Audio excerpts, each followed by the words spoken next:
Le Tradito prend de l'ampleur, ça va encore prendre de l'ampleur. Quand on voit le nombre de personnes qui sont autour de ce départ, qui sont sur cette baie à Sainte-Rose, le nombre de véhicules qui sont garés dans toutes les rues de Sainte-Rose, on se dit que c'est un élément, c'est un atout majeur pour le développement économique de la Guadeloupe.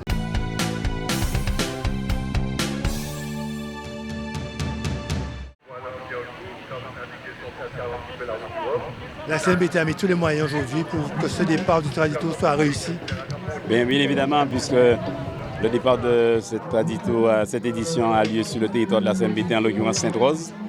Et aujourd'hui, on est obligé de constater que l'ouverture sur la mer est un élément incontournable du développement économique de notre région Guadeloupe département et que par conséquent le territoire de la CNBT qui s'étend de Goyave à Pointe-Noire a 6 communes qui ont une ouverture sur la mer et c'est tout à notre intérêt de pouvoir faire en sorte que les activités sur la mer se développent dans notre région et mais aussi sous la mer puisqu'on peut pratiquer la plongée et la promenade sous-marine. La CNBT, par la volonté politique des présidents successifs et en particulier du président Baron, souhaite qu'il y ait vraiment une présence de la CNBT sur le Tradito parce qu'il considère que à la fois c'est une activité non nautique, mais au-delà de l'activité nautique, c'est une activité culturelle très importante et la CNBT soutient évidemment Tradito depuis de nombreuses années et nous avons voulu être véritablement la vitrine sur le stand que nous avons avec une coalition de direction qui présente à la fois transition énergétique, économie, tourisme, pour montrer l'implication de la CNBT dans cette manifestation qui a pour vocation de valoriser la mer, parce que nous savons historiquement l'importance et le rôle que la mer joue dans la conscience collective guadeloupéenne. Et donc du coup, c'est pour la CNBT et pour son président en particulier, un moment très important qui démontre la volonté politique de la CNBT de s'engager aux côtés d'une organisation qui veut faire de la voile traditionnelle à la fois une compétitivité, une action culturelle, une action économique et évidemment une action hautement sportive. Selon vous, quelles sont les retombées économiques directes pour le territoire de la CNBT? Alors déjà, le Tradito pour moi c'est un pan du patrimoine guadeloupéen parce qu'il n'y a pas longtemps j'étais à une réunion en préfecture et je disais que c'était une très bonne chose puisqu'il y a 50 ans environ, personne ne naviguait avec des canots à voile. On s'était retourné vers les moteurs marins et autres. Et par conséquent, les générations futures n'allaient pas connaître ce qu'était que la navigation avec des bateaux à voile traditionnels. Il y a eu, avant le Tradito, une organisation a été mise en place. Le Tradito a pris le relais et je crois que ça se développe de plus en plus puisqu'on est à plus de 40 embarcations aujourd'hui qui naviguent et c'est une très bonne chose et j'ose espérer que ça va continuer parce que nos enfants doivent savoir que les Guadeloupéens ont utilisé les canots à voile pour faire du commerce mais pour aller à la pêche, donc on ne peut pas perdre ça. Et puis le développement économique, c'est tout un pan de l'économie qui s'appuie sur ces activités qui se déroulent en mer et par conséquent le Tradito contribue et doit contribuer à ce développement économique.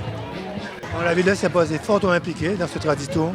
Nous sommes fortement impliqués. On a essayé de mettre un maximum de moyens à la disposition du Tradito 2026. Pour une raison simple, c'est qu'on reçoit le prologue qui est très important. Ensuite, il y a le départ de la première étape demain matin qui va jusqu'à Morne-à-l'Eau. Donc c'était normal qu'on mette les moyens pour essayer de bien réaliser les choses. En tout cas, franchement, le village, ça me plaît beaucoup parce que le village, c'est un village culturel, un village qui met quand même en exergue notre patrimoine, un village économique aussi parce qu'il y a des marchands autour qui vendent, donc non, c'est bien, c'est une belle fête pour nous. La CNBT concrètement octroie des subventions à Tradito et les liens que nous avons avec M. Chipotel et nous savons la vision qu'il a, la vision caribéenne qu'il a, nous avons la vision économique, la vision culturelle, la vision patrimoniale qu'il a et le président de la CNBT a très bien compris cette affaire-là et c'est pour cette raison qu'il a décidé effectivement, avant lui et maintenant lui, les différents présidents successifs ont décidé d'accompagner avec enthousiasme, mais en même temps avec détermination et force, cette compétition, encore une fois, qui n'est pas simplement sportive, mais qui est à la fois patrimoniale, culturelle, économique et peut-être même une forme de revanche de l'histoire. Il y a plein de concurrents aujourd'hui. Selon toi, qu'est-ce qui différencie votre équipage par rapport aux concurrents? Je pense que ça va être assez serré. C'est une course en circuit, aujourd'hui à Sainte-Rose et le dernier jour à Sainte-Anne. Et les autres étapes du Tradito sont des longues portées. Donc il ne faut pas faire d'amalgame. Aujourd'hui, je pense que le départ est primordial. Et puis au niveau du temps, c'est quelle que soit la place, c'est 1 seconde. Donc en fait, c'est un échauffement. C'est un échauffement à domicile. Il ne faut pas se mettre trop de pression inutile. C'est une mise en jambe. Il faut garder la tête sur les épaules. Le nom du canot, Plisdifé, ça veut dire que vous avez une ambition, c'est pas seulement de participer, mais c'est de gagner. Puisqu'elle nous lance en blague, Plisdifé. Oui, alors il faut savoir que le canot précédent, c'était Crachidifé. Et les supporters ont gardé ce nom-là en tête. Et l'évolution de Crachidifé, c'est Plisdifé. Après, nous, on est là vraiment pour se faire plaisir. On n'est peut-être pas les favoris et ça nous arrange.